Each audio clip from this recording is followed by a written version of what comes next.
Welcome back mga kaging. So akong mama na unsa ka man? Harap ko. Oh, sige. So man akong luto sa akong sudan sa akong mga 4 babies and it's tuloy and prepare ng kanin nila. Ang kulang nila is yung mga plates nila.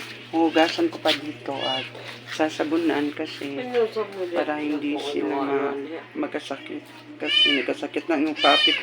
Ay, si Sabi! Tinawag ako ni Sabi. Sabi, busog si Sabi. Anak Sab. Anak Sab.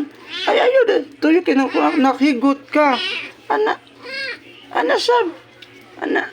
Daray. Ang ko si Sabi kaya nahigot yung higot. Anak. Mag-andam na ko magugas ako sa mga plates nila. Oo.